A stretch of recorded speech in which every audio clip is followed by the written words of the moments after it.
The podcast you are listening to of Holmberg's Morning Sickness is brought to you by my friends at Eric's Family Barbecue in Avondale. Meat, mesquite, repeat. Trust me on this one. You've had barbecue before, but you haven't had it this good. Eric's Family Barbecue in Avondale, ericsfamilybbq.com. When was the last time you had really good Texas-style barbecue? Eric's Family Barbecue, the way it's supposed to taste. Always delicious, never rushed, and prepared to perfection. Eric's Family Barbecue uses only 100% fresh meat, slowly smoked over mesquite wood until it's juicy and delicious. We all know their brisket is the best, but have you tried their pulled pork, pork ribs, or rib tips? Amazing, and their sides are all house-made. Eric's Family Barbecue in Avondale. Meat, mesquite, repeat. Make the trip. You won't be sorry. Go to ericsfamilybbq.com for more information. You thought that was funny. Holmberg's Morning Sickness. You were laughing like a hyena when he said it. 98. What the hell is wrong with you? KUPD. 20 minutes, we're going to give you a chance to win another $1,000. How about that? Money is just flying out the door here post-pandemic. We must be doing all right. $20,000 going out in 20 days to celebrate 20 years of this silly nonsense being a show, uninterrupted by firings or movements. A rarity in radio, to be sure. But in my prideful existence, you're supposed to work for 20 years. Nothing to celebrate. You have a job. Good for you. Move on. But we'll still celebrate by giving you guys some cash for helping us out, because you did just as much as us by hanging around. $1,000 going out there. 8 o'clock, I'll give you the word. You can text 97936. The Dinero Double Down, brought to you by our friends Modelo Especial and Doug Hopkins. 1-800-SELL-NOW. DougHopkins.com. It's weird when he's a friend. And you could throw his website out like that. Anywho, that's pretty sweet. And now we get the Brady Report. Brady, are you ready? Ready. No, you don't have your headphones on. I was stalling. I didn't know what he was doing. The Brady Report is brought to you by Hooters and Bud Light. And go to Hooters and check out the 11 lunch specials starting at 8 o'clock each. Wash it down with an ice-cold Bud Light, and then watch the giant border rodeo that's going on the news on all the TVs at Hooters. Enjoy Hooters, and then say, thanks for this Brady Report. Brady, report it. Good Tuesday morning to you, Phoenix. Hello, world. Happy Miniature Golf Day. Oh, that's one. I haven't been miniature golfing in years. Ready for this? Miniature golf was invented in Scotland. Well, the Chinese invented it, and then Scots took the it. The feminist like movement took the world by storm, but it was deemed unladylike at the time for a woman to participate in any physical activities or sporting activities like golf. For example, the reason why miniature golf was invented, a lady was not allowed to raise a club above her head. No high sticking. No kidding. So the ladies' putting club of St. Andrews was invented. Well, the thing is, they had the putting green there, and they set up. Now I'm convinced it was invented in Scotland, because if anybody's trying to keep their ladies from coming outside to look at them, it's the Scottish ones. That was in 1867. Don't want you ladies outside, so stop inventing stuff to do and stay indoors. I can't let my friends see you. You're a hideous hag. Sea hag of a person. All these Scottish women. Yikes. What's that on top of her head? Then the first miniature golf course in the United States was in 1916. A guy named James Barber from North Carolina made the first classic miniature golf course called Thistle Dew. You realize that, did you know Shrek didn't do well in Scotland, the movie? Because they thought Fiona was a better princess than the real one. She looks more like a woman than the other ones. Like, that's what I'm used to looking at. What's wrong with the big one? The big green one with horns for ears. That's a beautiful lass. I'd take her out back on build her heat. Got a couple other baseless fun facts. Stress and fatigue are the main causes for experiencing deja vu. No kidding. I get deja vu a lot. Baby hummingbirds know from birth to poop outside of the nest. That's great. Boy, if you ever had one, you know. Is that true? It's all over the place. Why did you have a hummingbird? I had. Don't you remember that? 4 sets of baby have hummingbirds. them. Oh, yeah. They were in your yard. You don't own them. I had a VRBO for the hummingbirds. You did not lasso your hummingbirds. And I didn't. They just hung around because you put up sugar water on them. And that nest lasted 5 years. You baited them, and they thought, this guy's got Nothing but food all over the place. But spray poop all over his We window. don't have to work here. That's your fault for putting up stuff to bring them in. I didn't. You did. Well, don't lie. Do you have the sugar feeder? Yep. Yep, then you did. And what did you expect? Sip and go. Yeah. You know, camping out here. And take off. You'll get lassoed. And then you'd keep it all. And I'm sure look at them, they're beautiful. So you'd fill that sugar water up and then multiples would show up. Just did it the other day. And then they realized we don't have to work for food. This fat lady keeps putting food up for us every day. I'm a boy. We can hum around his yard. The earliest known site of human habitation in North America is a short drive from Pittsburgh. It's an archaeological site called Meadowcroft Rock Shelter. It was discovered in 1955 because of a groundhog hole. Cool. It claims to have evidence of human presence as early as 19,000 years ago. Thunderhorse Porter, our black listener, said, I laughed better than I should have at the lassoing thing that's going on at the border. And I said, Thunderhorse, you can't laugh at this. He said, yes, I can, because they're disgusting Frenches. All right, so I guess we unite over bigotry, the blacks and the whites. That's where we'll find unity is a common enemy of another color.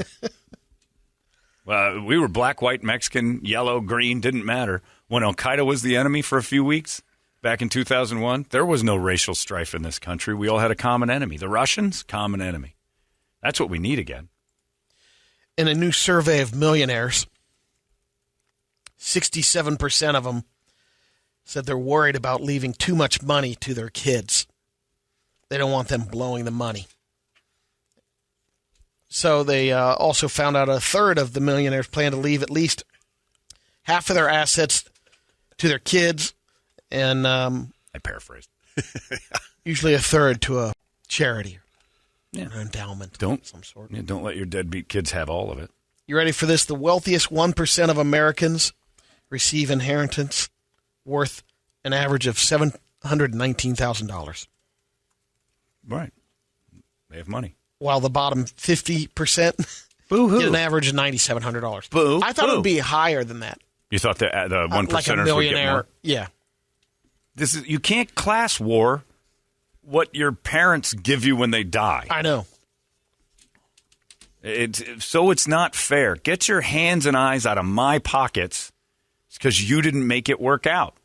I'm sorry. It mainly just teachers. Teachers are the ones who bother me the most. You took a job you knew paid crap, and you said it was your passion, and then you want more money and this and that. It's like it just doesn't work that way. It's a city job. I quit. I tell teachers that all the time. Well, I don't get paid any money, and teachers should get paid more. You probably should. You're right, but you don't. So quit. Go to bank and get a gig there. There's upward mobility. Your wife's a teacher. She loves to teach. Yep. She understands she's not going to get paid a ton of money. She does. And, probably bugs her, but at the same time, the passion outweighs the money. Yep. The ones that it doesn't, quit. But, yeah, I'm so sick of everybody going, do you know how much money? Bill Maher was the voice of reason on this Friday night on Real Time. He's like, we keep saying the rich don't pay their fair share. They pay 51% of all taxes in the United States. Mm-hmm. Income tax, not just buying things, which is more tax. And it's not to say that there's a disparity, because there is between the richest and the poorest. And there should be something that we figure out to make it so there's something.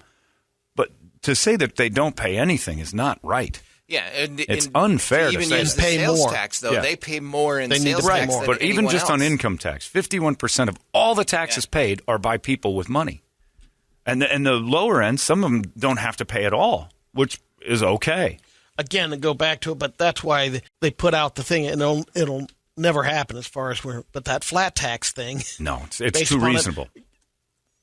On paper, we'll I think get more it'll happen tax. at some point. It won't. Because we need to get to a point where once technology and all that eliminates jobs to a point where everyone needs a basic income. Easier to implement. We're going to have something like that. Problem is, if you look it up, and I had a financial guy explain this to me, he goes, they'll never do that, even though it's the easiest thing for everybody to wrap their heads around, because the IRS is the number one employer in all government work. And it's the more than biggest the military. bureaucracy. Yeah, and it's massive. So they're like, if they do that, they'd put everybody out of work. If you just said, this is how much you pay and there's nothing else to it.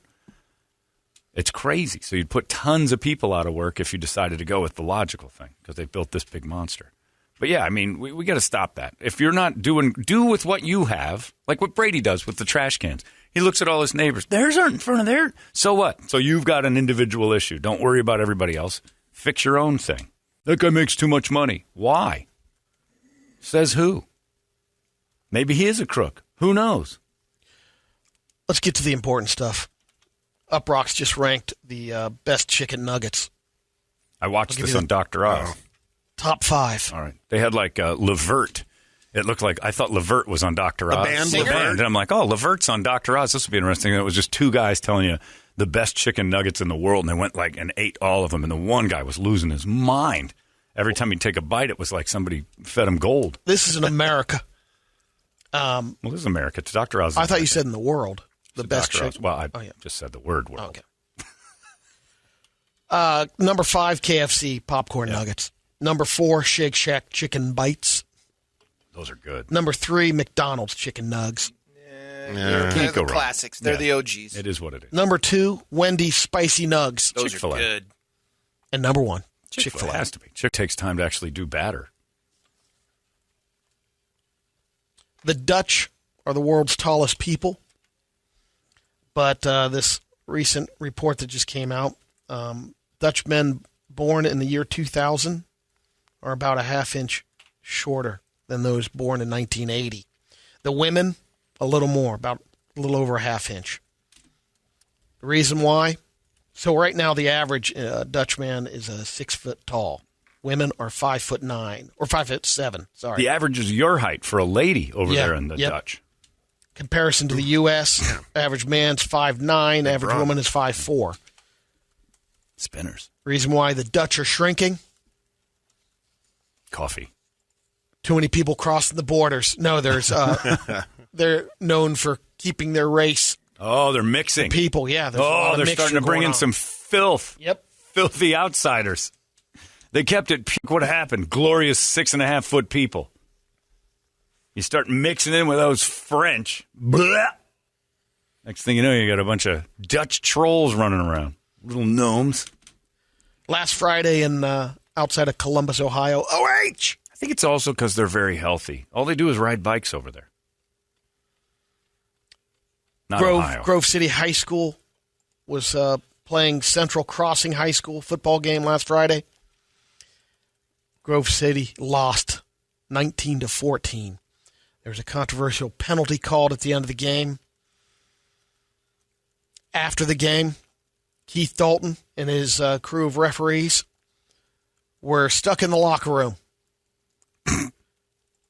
The Grove City coach was so upset at the unnecessary roughness penalty called at the end, which was, right. I take it, made the big impact on the game's final results. He tipped the soda machine in front of the door of the locker room, so the referee crew was trapped inside there. Like your front for a drive, while. Brady. Now they're going to sue the city of Grove City. That's what you do. By the way, congratulations to whatever school that was here locally that scored 20 points in 70 seconds. Did you see that? Yeah, that was Hamilton? Hamilton, yeah. And they were playing and then Hamilton and Chandler played this year. They had some massive team Nevada. come to town. Number It was seven on in the ESPN. country. Unreal. I saw. 70 seconds. They got 2 onside kicks and a field goal in a minute and 10 seconds and won the game. Yeah. They scored like 18 points in a blip. And by the way, that other team never trained for onside kicks because they just stood there twice. The same exact play. Oh, it was crazy, but that was neat. High school football is the largest waste of time for anybody who doesn't have a child or is going to the school, because I don't want to watch your kids play. That's weird. But that was kind of neat to watch that. So congrats to it was Hamilton for sure? Yeah. I think Hamilton. Because Hamilton and Chandler's like number 10 in the country now. So they're playing this weekend, I think. Hamilton and Chandler. I think Hamilton's so. It's a letdown game. There's no way you come back from that and win.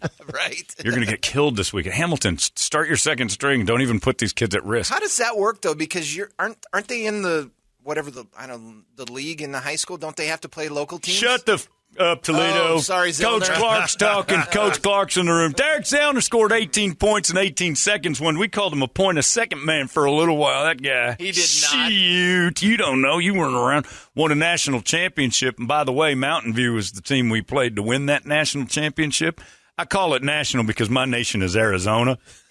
Shoot. You sucks don't know what a nation is. Anywho. Hey. Coach Germain's got the Mountain View team turned around. That's right. Good for him. Coach Germain is no Derek Zellner. Watch out, Germain, when you run into Gilbert High School and the head coach, Derek Zellner, who, by the way, as a coach, threw for 435 yards last weekend against Dobson. His alma mater, which means he was well-educated and incredible on top of it all. Shoot. Took down his alma mater? There was a cool moment there when you guys seen The Boys? Oh, yeah. Yeah, Zellner had a quarterback throw an errant pass, and like Homelander, he shot these lasers out of his eyes and redirected the ball into a receiver's hands because that's what a good coach does when he's got the skills of DZ. Just as fast as A-Train, too, huh, Coach? Shoot, A-Train's got nothing on my boy. A-Train's a skid mark in your panties, suck. Zellner, the fun part about when Zellner raced A-Train in my mind, he made it around, and A-Train got to the finish line in under a second and 100 yards. And DZ was already halfway finished with his lemonade that he made out of his own body sweat. Bring it out in a glass, DZ. Shoot, we'll all have some of that natural Derek Zellner-flavored Gatorade. You don't know nothing about nothing. You suck. Anyway, talk high school football. Do it right, you sucks. Get DZ involved. Coach Clark, Hall of Famer, Arizona Hall of Famer. A man in Pennsylvania named Joseph Soboleski was at a convenience store recently, and he noticed a sign advertising 20-ounce Mountain Dew bottles, 2 for $3. He grabbed one, threw him $2, walked out. But apparently you needed to buy 2 in order to get the discount. Nope. So a single bottle was $2.29, not $1.50. Right. So he shorted the store 29 cents plus tax, a total of 43 cents. The store called the police. They tracked him down. Joseph was charged with a felony and locked up on a $50,000 cash-only bond. He's facing the possibility of 3 to 7 years in prison for ripping off 47 cents. All right. Let me see a picture of him. I'm not sure if there's a mugshot of him. I know exactly what's going on here. Yeah. I think I see where you're going with this. Yeah. He's Polish? He's a black guy. And some racist guy behind the counter is furious. You don't call the cops on 43 cents unless you're racist. Yeah, way to go Polish, though, Brady. Way to keep that that's curve right, up there. Yeah. Let's get to some radio videos. All right. By the way, 4 minutes, we'll get that word out to you, so pay attention. The first one is a granny. I think it's Brett's grandmother. Whoa, She was whoa, Chief. Listen, I could see So that. she's hairy and a You're going to hoover. have more garbage in your driveway. It's just from Grandma. It's Brett's grandma for no reason yet. I'm picturing this is how Brett's grandma All would right, you've respond. made it clear. Yeah, you stuck your foot in. Yeah, you did it. It's not a bad thing either. Oh, okay. got her, We'll Chief. see about that. Yeah. Good morning. Oh, yeah. Good morning. Chilly today. By saying good morning doesn't mean I want you to have a conversation with me. Ah, she's me. That's my grandma. Yep, that's her. And my mother. And I lived in That's a great Mesa, grandma. and the neighbors came over when I was moving in, stood next to me. So, what's your name? And I told him, and like, what do you do for a living? And I told him, and he goes, and he's just watching the stuff go out of the truck into the house, and he goes, we're right next door here. And I'm like, that's fantastic. So we're having a barbecue this weekend, and we were thinking about having some neighbors over. I'm like, that's great. You guys do a lot of entertaining or that? I'm like, look, proximity doesn't make us friends. So let's not force this. The dude was driving me nuts. I'm moving. I'm trying. He's not lifting a finger. So I told him proximity doesn't make us friends. And I bought a house with my brother-in-law. What'd you do that for? I'm like, because he wouldn't leave the front yard. I don't want this to be a habit every time I get out of my car that I got to jump over this obstacle. And it turned out it was Brady. Brady was my neighbor. I had no idea. But I hate that. That's a little far-fetched because she's just sitting on her porch. Some lady comes up. Hilarious. And they filmed it so they knew that she was going to be a C A word. little salty. The next, I don't know if you saw this or not, but the Minnesota Vikings radio announcer, Paul Allen, is getting roasted for this because he kind of messed up the final kick. Okay. The missed kick, the shank in the Sunday's game against the Cardinals. Because his seat obviously wasn't in the High right. snap, put down. Joseph, come on! It is good! Oh. Good. Are you kidding me? He missed it right. He missed it right. Oh, my heavens. Oh my. He missed it right. What? That's all. Switches to a team. It is. Man. He got all excited because he had a bad angle. Look at the TV monitor, you knob. Right. He was looking from the... Or the refs. Or watch the refs tell you the signal before you shout it out. We got a couple others real quick. The first one is, Bills Mafia. Oh. Guys, they're stepping up a little bit. It looks like the Bills Mafia. They're down in Miami. Yeah, and they got a your flaming first clue, table. Brady, is Bills Mafia written on it, so pretty sure you nailed that one, Detective. Sometimes I'm good observing things. Sherlock Holmes. Here we go. They've got a table on fire. They threw a guy in the fire. It didn't break. When will they understand those tables don't break? Not every time. When will they understand that throwing a human being in a fire pit is a terrible idea? It's a crime, I think. But it's one less person from Buffalo, so I'm fine with that. Or as they say, Buffalo. Now you're going to get a text from Paul. This is great. Paul left. He knew getting out of there was a good idea. This is a Pee Wee football team coming out of the... Through the paper. Yeah, it's the pretty intros. good. They bust through that. They do this with Pee Wee. Oh, the first kid falls. It's great. Kids falling is always funny. Oh, it's great. Especially because that one kid just absolutely each on top of the other one. This one. Oh! I like that Thunderstruck is a bunch of 6-year-olds entry. Hyping up a 6-year-old game. They wonder why parents are assholes at Pee Wee football games. Song's 30 years old. The last one's totes adorbs. It's a bulldog puppy on a Time out, Roomba. Brady. Time out. The word today is despicable. It's what is uttered from the cab of a dump truck in front of Brady's house every Monday. Despicable. And he just throws it across. Somebody said that a good measuring stick, Brady, to keep your cans far enough apart is that one of Kirby's shoes fits between them. All right. So he'll go one of Kirby's shoes, and then you'll have enough distance. So despicable is today's word, 97936. That's what you need to do. This other can will be at the neighbor's house Yeah. if that's the case. Are you kidding? That guy's got to drive to Tempe to get that on. And another one said something similar. You want to plant those cans? Put Kirby's old shoes in it. It'll never be able to lift it out. Just breaks the arm of the thing. Despicable. What the garbage men of Gilbert think of Brady. They hate him, and he'll fix it with candy and gifts. If you ever want Brady to give you something, just act like you don't like him. He'll hand you his wallet. So this is the bulldog puppy on a Roomba, and the parents are pretty funny. The parents of the puppy. The dogs? Yeah. Okay. Well, there's no sound. Nope, no sound. Okay. They're just making keeping an sure eye on him. everything's okay. They're just smelling his butt. That's pretty adorable, Brady. There you go. All right. Thanks a lot. That's for you, Gilbert. I like Waste throw kids management funny. guys. That's for you guys. Puppies. You guys want a puppy? I'll get you a puppy if you're nice to me. We hate you. Stop it. You're despicable. Don't. My mom says I'm special. Despicable, 97936. That's where you got to go today to get your $1,000 in the Dinero Double Down. Modelo Especial, DougHopkins.com, bringing you money. $1,000 going out the door, 57 minutes to go. You can spell this word properly. And I know there's going to be a lot of misspellings because it's bigger than 5 letters. Get around it. Look up the movie poster, Despicable Me. Think of your kids. There you go. Good luck. I hope you all win money. There goes your Brady Report. 98. Oh my gosh. 98. Shut the front door. UPD. You've been listening to Holmberg's Morning Sickness Podcast, brought to you by our friends at Eric's Family Barbecue in Avondale. Meet, mesquite, repeat. Eric'sFamilyBBQ.com.